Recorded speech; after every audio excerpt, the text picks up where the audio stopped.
Welcome to the Unbecoming Hub podcast. Reflections about being human without treating yourself as something to fix. I'm your host, Lacey Kelly.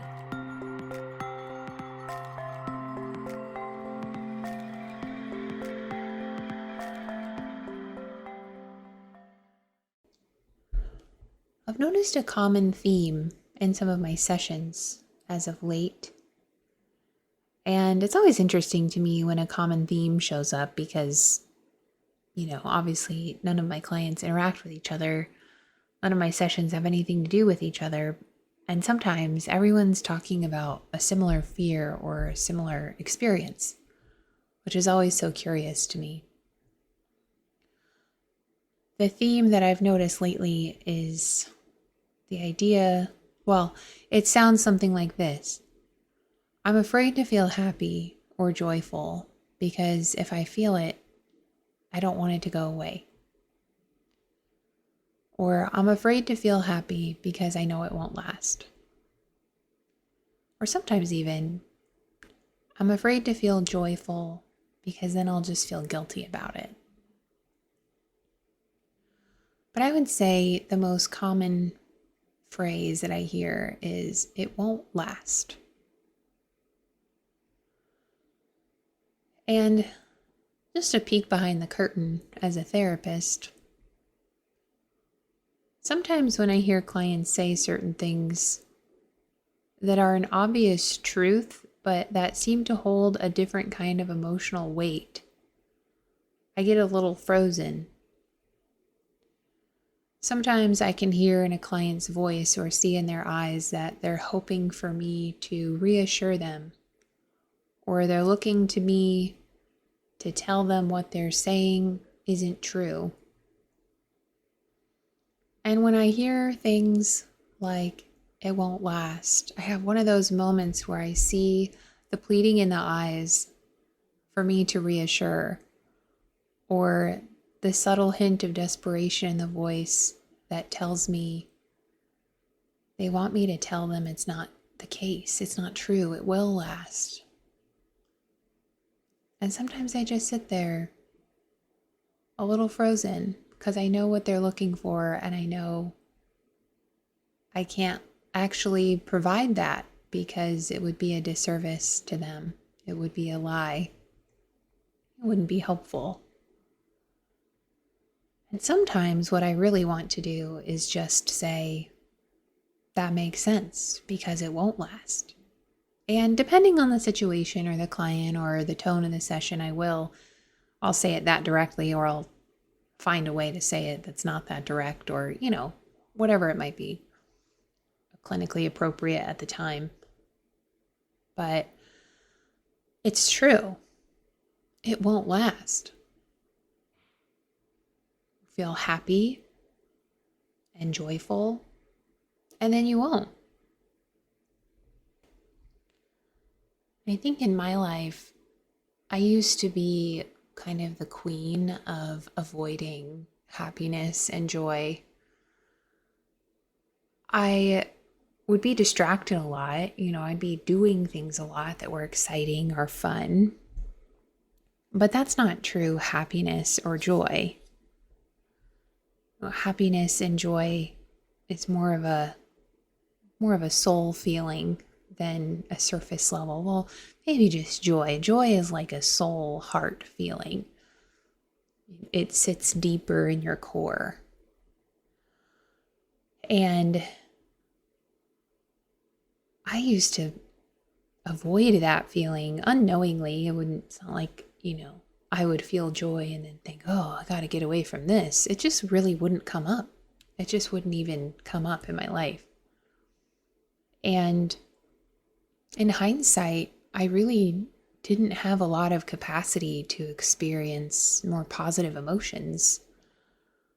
I was very connected to the more somber emotions, I would say, and relatively distracted.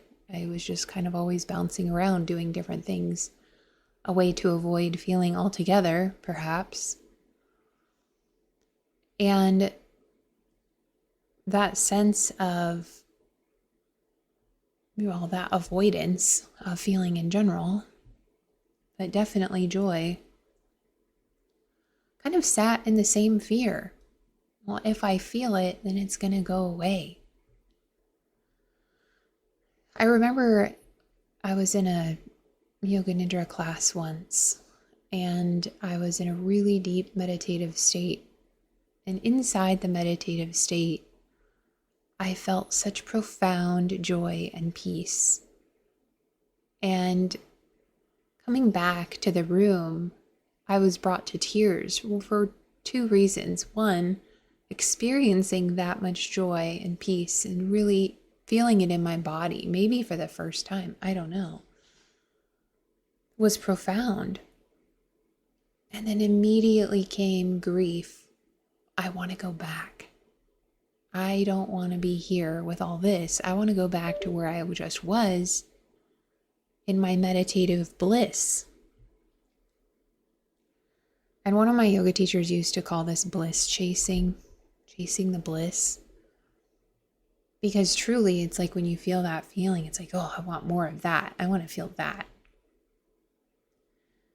And then there's just this avoidance that has this preference of like, I don't want to feel this. I do want to feel that. I want to feel this, and I hope I never feel that. I want to feel this all the time, and I never want to feel this other thing. And it's such a false paradigm. And how we get there, I'm not totally clear on that, because it's such an obvious reality that we're not going to experience the same thing all of the time. And thank God, like we need that contrast in order to appreciate the different phases and waves of life. But for some reason, we all fall into this trap, or most of us, I don't want to speak for everybody, but a lot of people I've worked with and have experienced, we all fall into this trap. I just did it again. We don't all do it. Most of us fall into the trap of that tension. I want this and I don't want that. And it creates so much suffering. And it reminds me of a couple of different things we talk about at Unbecoming You and in the process of unbecoming. And one of them is Principle 6 of the 7 Principles of Unbecoming.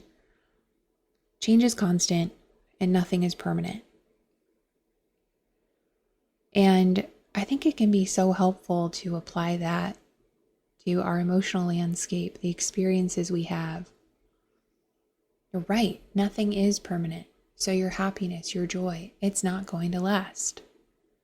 So while it's here, soak it up, because it's going to be here. If you try to construct a life without any moments of positivity, it's probably going to be really hard to do, because it's just the nature of things to experience it. So while it's here, might as well confront the reality, this is not going to last. And then notice what happens. Are you pushed closer to appreciating the moment? Does it give you space? It's like when I'm watching my son giggle or say hi to the dogs, anything like that, where he just has this unadulterated joy in his face. I feel the same thing. And sometimes it's overwhelming. It can bring me to tears just watching him be so pure joy. And I think, man, this is not going to last. And I just soak it in, because I know it's not always going to be here. 2 seconds later, he could be crying. I don't know. And on the bigger picture, he's not always going to be this little. One day, his unadulterated joy isn't going to look like that, because he's going to have life experiences that put some fear in his eyes. And so it makes me want to lean towards the joy. Because what's the point in doing something different? You're experiencing that joy, and it's like, okay, the reality, this isn't going to last, so I better just sabotage it now. Why? Why do that? You're already experiencing it. And so that idea, change is constant, nothing is permanent, can actually help open you up. Which kind of goes into the next area. We talk about it, unbecoming you, and it's this idea of innate capacity. You have all the capacity you need right now. It's actually principle 5 in the 7 principles of unbecoming. And you're born with the capacity to experience the full spectrum of life. It wouldn't make sense for it to be any other way. Now, circumstances through environment, growing up, cultural influence, all kinds of different things can inhibit your growth into that capacity, because we're born to grow into our full capacity. We're not necessarily born with it already full. Otherwise, an infant would be able to regulate their emotions. They need the support of a safe person to realize their innate capacity. But we all have the ability to access it. And I see it a lot in my clients and myself, this sense or feeling like I can't tolerate a feeling of calm or joy or happiness. It's like the second I stop moving, my skin crawls. Or as soon as I'm happy, I have to sabotage something. Or, whatever it may be for you. It can show up in a lot of different ways. But it's essentially your body saying, we can't tolerate this. This is not safe. This is not okay to feel. And there can be 101 reasons of how you came to believe that about yourself. And none of them are true. You actually can tolerate peace and calm and happiness and joy. You're designed for it. So when we actually pause and really look at this statement, everything is so good right now. I want it to just last forever. Or I'm so happy right now. I'm so afraid it's going to end. Acknowledge it. Yeah, it makes sense. Feels good. And it's going to end. And in that, we can have some level of recognition of their truth while also embracing what's happening now.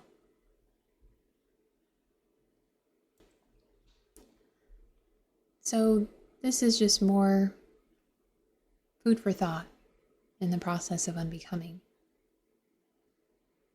And the next time you might find yourself experiencing something positive and noticing the next wave of fear, just pause. Confront the reality. This too shall pass. And take a deep breath and see if you can lean into that experience a little more. And if you start to feel like you want to pull back, pause, take a deep breath. See if you can expand out again. Because it doesn't matter whether or not you resist the moment. You can spoil it for yourself or not. It's going to end either way. And so, why not let it end naturally instead of by your own doing? Why not choose to open up to it? And you see what happens. Maybe the next time it comes around, there's a little more space to stay with it a little longer. We're unbecoming the stories that told us we were not worthy of joy or happiness or fulfillment. Or unbecoming the stories that told you because you lose it, you might as well just end it now.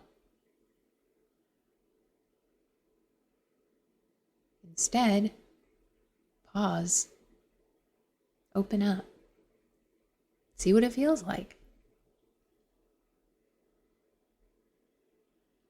I know for me, this is always a big lesson for me in my life because I lean on the side of negative, you could say, the side of a little bit pessimistic, more problem oriented. I think it's part of what makes me good at what I do. I can track patterns, particularly problems, pretty well. And when I feel happy or joy or things are going well, I am the queen of creating a problem.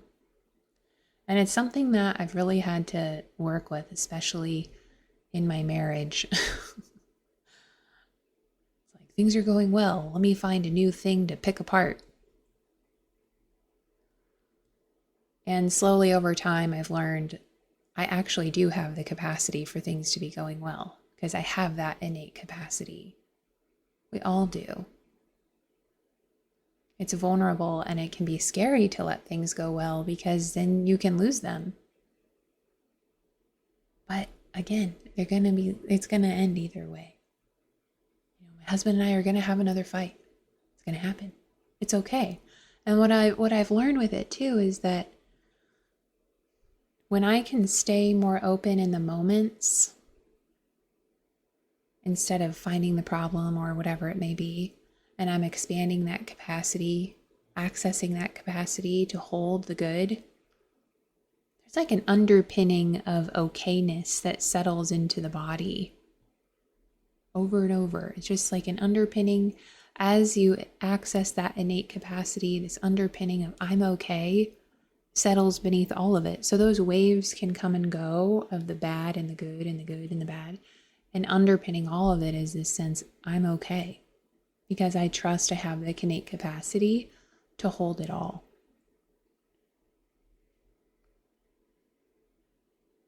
So,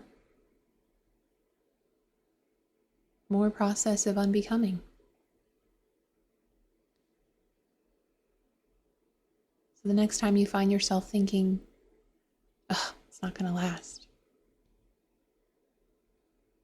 maybe say a little thank you.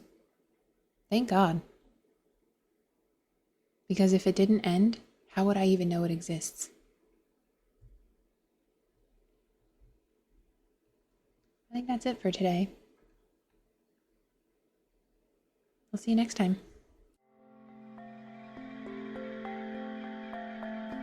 You can find more of this work at theunbecominghub.com. Until next time.